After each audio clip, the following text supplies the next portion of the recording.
Hola, ¿cómo están? Continuamos con este largo video dedicado al Antiguo Testamento y los debates sobre el Antiguo Israel. Vamos ahora a profundizar en la controversia maximalistas, minimalistas, obviamente extremando, ¿no? Los argumentos, siempre hay matices en cada una de las posiciones, pero esto es a efectos explicativos, nada más. También aprovecho para volver a pedir perdón, no solamente por la extensión de ambos videos, sino también porque, bueno, en cierto momento notarán algunos errores y repeticiones involuntarios producto del cansancio. Espero que lo disfruten. Bueno, retomamos en el punto que nos habíamos quedado, luego de la década del 70 y la década del 80, con la obra de autores de Copenhague, de Sheffield, donde se produce esta fuerte crítica al uso del Antiguo Testamento como fuente histórica primaria para todos los periodos anteriores al exilio, es decir, a la deportación de la élite judaíta a Babilonia. Eh, Después de esta época se dio lugar a esta fuerte controversia llamada maximalista-minimalista, que tuvo su periodo más álgido durante la década del 90, comienzos del nuevo milenio. Actualmente poco a poco se fue apagando.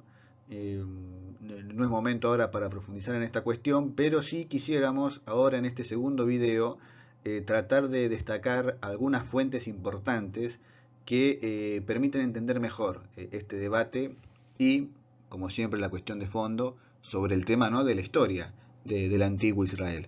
Aquí debajo tenemos las imágenes de algunos historiadores vinculados a la escuela maximalista, es decir, que confían en el uso del Antiguo Testamento como fuente, primaria o secundaria, de los hechos sucedidos en lo que respecta a la historia y al pueblo de Israel. Habíamos mencionado la estela de Merneptah, también conocida como estela de Israel, porque aparece allí mencionado por primera vez la palabra Israel, que está casi al final de este documento, que corresponde al periodo del Reino Nuevo en Egipto para la dinastía 19. Merneptah era un faraón de esa dinastía 19, y en esta estela, como en otras tantas, se narran campañas militares exitosas para los egipcios, donde se nombra una infinidad de pueblos que han sido derrotados, y entre ellos aparece Israel, que literalmente dice: Israel está derribado, Guillermo, no tiene semilla, es decir, completamente destruido. Hay otras referencias posibles, aunque no demasiado claras, también del Reino Nuevo, en una inscripción en pedestal de piedra, donde algunos, justo en la parte donde está rota, dicen que también estaba escrito Israel, también se llama en el mismo escenario, como un pueblo enemigo ubicado en la región de Canaán, derrotado.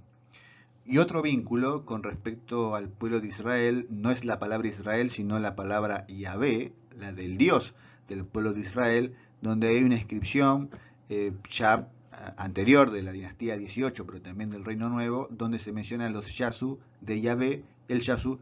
Los Yasu parecen ser un pueblo nómade de la región del Sinaí o del norte perdón, del sur del Levante, del sur de Palestina, en torno a la región del Negev. Estas referencias son tomadas por los maximalistas como la prueba de que había un pueblo de Israel, una tribu o un conjunto de tribus que los egipcios ya conocían y sabían que su nombre es Israel en la época del Reino Nuevo, es decir, en la época de la dinastía 18, en la época de la dinastía 19. Eh, Llama la atención que diga que aquí que Israel está totalmente destruido, pero ateniendo al tono triunfalista de las inscripciones egipcias, siempre dicen que destruyen totalmente a los enemigos, pero en la verdad no los terminan de destruir totalmente, con lo cual, digamos, si bien es posible que si los israelitas de esta época sufrieron un ataque egipcio hayan sido derrotados, no quiere decir esto que hayan desaparecido de la faz de la tierra. Pero bueno, desde este punto de vista, muchos autores maximalistas consideran que ya existía un pueblo de Israel para el bronce tardío. Esto nos lleva a la pregunta si existió o no la famosa esclavitud de los hebreos en Egipto y luego el éxodo. Ya vimos el tema aquí de la estela de Merneptah. Los minimalistas no toman tanto en consideración este documento, no porque no digan que allí dice Israel, sino porque dice, es imposible de demostrar que ese Israel del que hablan los egipcios sea el mismo Israel del que habla la Biblia, el Antiguo Testamento. Digamos, no hay ninguna información que se cruce, salvo el nombre. Los maximalistas dicen que estas menciones más tempranas, como veíamos, son todas de Egipto, provienen de inscripciones egipcias. Con lo cual, y si están en esta región, digamos, del Sinaí, del Negev, es decir, esto sería un periodo posterior al Éxodo. Es el periodo mientras ellos están transitando el desierto, con lo cual el Éxodo tuvo que haber ocurrido en torno entonces a la dinastía 19, a la dinastía 18, durante el Reino Nuevo en Egipto. Los minimalistas dicen, atención, o sea, siempre que se habla de Israel, se habla de un pueblo que está afuera de Egipto. No hay ningún documento egipcio que mencione al pueblo de Israel adentro de Egipto. Mucho menos ningún documento egipcio que hable del Éxodo, ¿no? Por lo tanto, es bastante dudoso que haya existido la esclavitud de los hebreos en Egipto y el Éxodo. ¿Qué pasa con el tema de Yahvé? Aquí hay una coincidencia, porque ambos consideran que esta deidad era una deidad de nómades que vivían en el desierto, en esta región del Sinaí y del Negev, y que tienen su origen en esta época del Bronce tardío. Un elemento que traigo yo aquí a colación, personal, trabajado por mi profesor, Bernardo Gandulia, y por mí, que tendemos a pensar que en realidad Yahvé no viene del sur, no es una deidad de nómades, sino que viene del norte, pues se encuentra la palabra Yahvé en los documentos de Mari, que ustedes ya conocen, de Siria, del Bronce Medio, pero también aparecen personas cuyo nombre propio es Yahvé, en la ciudad de Ugarit, para el Bronce tardío. Así que, digamos, verán ustedes que es un tema muy interesante, pero bueno, ya nos lleva por otros derroteros que no tienen que ver con el tema de esta semana. Otras estelas, en este caso son estelas, sí, de la región de Siria-Palestina. Tenemos la estela de Tel Dam, que fue encontrada en la década del 90, al norte de lo que es el Estado de Israel, donde se menciona, literalmente, ¿no?, rey de Israel y casa de David. Y es una inscripción escrita por el rey Hazael de Damasco, del siglo IX a.C. Es decir, una vez más tenemos una fuente de un pueblo distinto, en este caso de los arameos, que hablan sobre los israelitas. Pero mencionan ahora más concretamente rey de Israel y casa de David, el linaje de David, ¿no es cierto? Para la misma época, pero en la región de Transjordania, en Moab, también aparece una estela, escrita en este caso en moabita, donde también se menciona, ahora con nombre propio, a un rey de Israel, Omri, que aparece naturalmente mencionado en la Biblia. Por supuesto que los maximalistas no tienen razón para dudar de que son fuentes verídicas. Los minimalistas en primer lugar tampoco, pero ponen serias dudas en la estela de Tel Dam, a la cual no otorgan demasiada veracidad. No es momento ahora para meternos en este debate. Pero bueno, aceptando que las dos sean verdaderas, los maximalistas dicen que las dos demuestran que existía, por un lado, el rey David como personaje histórico y el reino de Israel y de Judá, como bien narran los textos de Reyes del Antiguo Testamento, luego, ¿no?, de la monarquía unida de David y de Salomón. Para los minimalistas, la estela de Moab no menciona de manera clara la existencia de la casa de David, pero en todo caso, si David existió y la casa como linaje reinante de David existió, esto no demuestra que el David que aparece en la Biblia sea histórico. Es decir, que el relato que hoy conocemos sobre David haya sido verdaderamente el contenido histórico de su vida. Es decir, puede ser un relato legendario, puede ser un relato mítico, es decir, un relato que ha sido acomodado a un tipo de discurso. No hay ningún documento que nos permita decir que David reinó de tal lugar a tal lugar, que su obra de gobierno fue tal, que reinó en tal momento. Son menciones muy aisladas para dar por verdadero el texto bíblico. Por otro lado, bueno, como decíamos, este tipo de estelas dan cuenta, ¿no?, del valor de estos documentos como fuentes históricas para el periodo preexílico, para el periodo monárquico. Y como decíamos, si bien aparecen los nombres mencionados, esto no quiere decir para los minimalistas que la historia que se narra sobre estos personajes sea la verdadera, ¿no? En última instancia, lo que seguro se puede demostrar es la existencia del Reino del Norte, el Reino de Israel, aparecido en este caso como Casa de Omri, que parece haber sido mucho más importante que el Reino del Sur con capital en Jerusalén. Sobre estos dos reinos, repetimos, no hay evidencias de textos bíblicos, ¿no? Salvo esos pequeños rollos de plata que mencionamos con anterioridad. Aún así, los maximalistas piensan que en las cortes, tanto del reino de Israel como de Judá, existían escribas, como existían en todas las cortes, y que pudieron haber puesto por escrito las primeras versiones de los textos bíblicos. Para los minimalistas, Israel y Judá no eran verdaderos estados, eran pequeños reinos y no es posible demostrar la existencia de escribas, con lo cual menos aún la de redacción de textos bíblicos. Aparecen, a decir verdad, evidencias de escritura datables en ambos reinos. Se encuentran los documentos, calendarios, sellos, ostracones, que son inscripciones en cerámica, en fragmentos de cerámica. Para esto, según los maximalistas, alcanza para demostrar que existía la escritura y entonces que pudo haber existido textos escritos más largos, escritos en pergamino o papiro, pero que no se conservaron por las condiciones naturales de la región.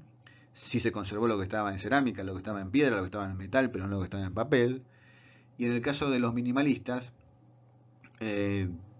si bien reconocen naturalmente estas escrituras, que son muy pocas todavía, que esto no tiene absolutamente nada que ver con los enormes registros escritos que aparecen, por ejemplo, en Mesopotamia, en Siria, en Egipto. Esto es mucho más pequeño y es difícil hablar a partir de esto de una cultura de escribas que haya podido describir los textos que hoy conocemos. Claro que en el Antiguo Testamento hay un montón de paralelos que se puede trazar entre lo que dice la Biblia y otros documentos escritos egipcios, mesopotámicos, como el tema del diluvio, como vimos en nuestra materia a lo largo de todo el año. Estos paralelos, estas coincidencias, para los maximalistas es una muestra cabal de que la práctica de la escritura, que viene desde la época del bronce, continuó de forma ininterrumpida en Canaán hasta la época del primer milenio, de los reinos de Israel y de Judá. Para los minimalistas, la escritura siempre fue muy poca, muy pobre en toda esta región del Levante, desde el bronce hasta el hierro, y por lo tanto el conocimiento de esta literatura procede del exilio en Babilonia. Es decir, una vez que los caldeos llevaron a los judaítas a Babilonia, recién ahí ellos conocieron esta enorme literatura y la quisieron retomar e incluir dentro de esta visión idealizada de su pasado. Bueno, verán ustedes que estas dos posiciones parecen realmente irreconciliables. Aún así, también durante la década del 90 y más adelante, comienza a ganar lugar la hipótesis de Finkelstein, Silberman y otros, quienes tratan de adoptar una posición centrista, ¿no? A medio camino entre maximalistas y minimalistas. Finkelstein y Silberman reconocen que el exilio, el éxodo no existió. No hay evidencias suficientes, ni en Egipto, ni en el Levante, que nos permitan hablar de un éxodo. Tampoco de una conquista, más bien hablan de una infiltración pacífica, aunque ni siquiera ello, porque infiltración implica un pueblo que viene de otro lado. Ahora, si no hubo éxodo, ¿de dónde venía ese pueblo? Pues no venía de ningún lado, estaban allí. Los israelitas eran cananeos desde un origen, solo que poco a poco después fueron diferenciándose de ese trasfondo común que tenía que ver con los pueblos del Levante en la época de la Edad del Bronce y fundamentalmente del Bronce tardío. En lo que respecta al reinado de David y Salomón, a partir de documentos como la estela de Tellán y la estela de Moab, consideran que sí, David y Salomón muy posiblemente existieron en la realidad, pero el relato bíblico que hoy conocemos es una idealización de sus reinados. En realidad no eran más que pequeños caudillos locales cuyos reinos eran muy pequeños, muy alejados de lo que dice la Biblia. Recién el Antiguo Testamento comienza a ganar peso como fuente con los reinos ya separados de Israel y de Judá, y fundamentalmente primero con el reino del norte, el reino de Israel, la casa de Omri, que fue el reino más importante, y después, una vez caído el reino de la casa de Omri, adquiere importancia el reino del sur, Judá, Jerusalén, conocido aquí como la casa de David. Volviendo al tema sobre, bueno, entonces, cuándo y en qué momento se redactó el texto bíblico, lo que Finkelstein y Silberman y aquellos que siguen la posición centrista defienden es que fue en el periodo del siglo VII, es decir, ya cuando el reino del norte había caído, cuando solo quedaba el reino de Judá, en ese interregno entre la crisis del imperio asirio y luego el comienzo del imperio neobabilónico caldeo, en ese muy pequeño fragmento de tiempo, fracción de tiempo, perdón, es que habría reinado Josías, y es en ese periodo donde se habría puesto por escrito el documento del Deuteronomio, se habría imaginado esta historia deuteronomista que reescribía el pasado de estos pueblos, imaginando ese pasado dorado con David y Salomón, y justamente en este periodo de relativa independencia, como decimos, de crisis del imperio asirio, el rey Josías de Judá se habría rodeado de un cuerpo importante de funcionarios, de escribas, que justamente podían poner por escrito estos documentos. Esto vino junto a una reforma religiosa, de postular el monoteísmo como religión verdadera, el templo de Jerusalén como único templo legítimo.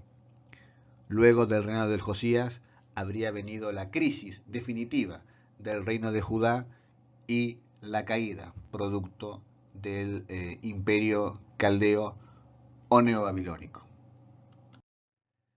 Más allá de esta hipótesis de Finkelstein y Silberman, que hoy ha ganado mucho lugar dentro del ámbito académico, hay que decir que no existen indicios arqueológicos, o al menos no muchos, sobre que esta reforma religiosa y política de Josías haya existido en realidad, más allá de lo que dice la Biblia.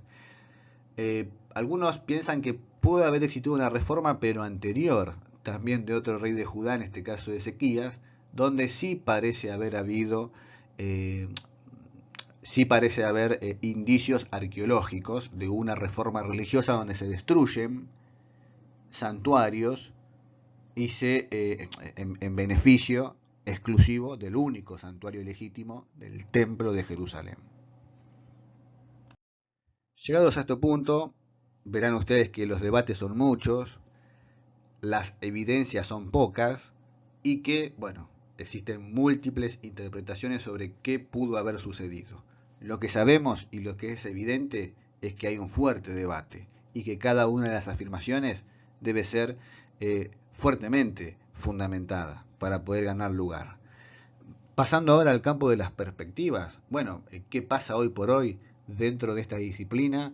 Algunos, extremando la crítica, ¿no es cierto?, tratan de pensar al período asmoneo como el período más importante para pensar la redacción definitiva del texto bíblico, pero ya para un período muy posterior, para el siglo II y I antes de Cristo, para época helenística, para época romana. Esto no me quiero meter porque no forma parte de los temas de nuestra materia. Otro de los debates muy interesantes tiene que ver con el significado de la palabra hebreo. Pues estuvimos hablando todo el tiempo de Israel, Israel, Israel, Israel. Pero hay otra palabra, hebreo. Y la pregunta es, ¿quiénes eran los hebreos? ¿Los hebreos eran los israelitas? ¿O eran una cosa distinta? ¿O primero eran hebreos y luego se transformaron en israelitas? La palabra hebreo es ibrim. Y muchos piensan que tiene que ver con el semítico del bronce tardío, Habiru, Habiru. De ser así, entonces, habría una ligazón entre los hebreos de la Biblia y estos pueblos que conocemos del bronce tardío. Muchos los debaten. También forma parte de una de las cuestiones que se trabaja hoy en día. Con relación a esto último, uno de los críticos a esta relación entre hebreo y Habiru es Rani, también de la Universidad de Tel Aviv, como el caso de Finkelstein. En el caso de la arqueología propiamente dicha, dijimos que se fue apagando un poco el debate maximalista y minimalista, y en la práctica, de hecho, lo que termina predominando es el maximalismo. En el caso de la arqueología, un ejemplo claro lo tenemos en la obra de este arqueólogo de la Universidad Hebrea de Jerusalén, Joseph Garfinkel, fundamentalmente a partir de sus trabajos en el sitio Hirvet Yafa, donde sostiene haber encontrado evidencias de la época del reinado de David. Otra línea de investigación tiene que ver, bueno, pero si gran parte, digamos, de lo que está narrado en los textos bíblicos, fundamentalmente en el Pentateuco, son una invención, es decir, no existieron en la realidad, bueno, ¿de dónde fue que vino todo eso? ¿Por qué fue puesto por escrito? Es decir, ¿cuál es el significado de todo esto?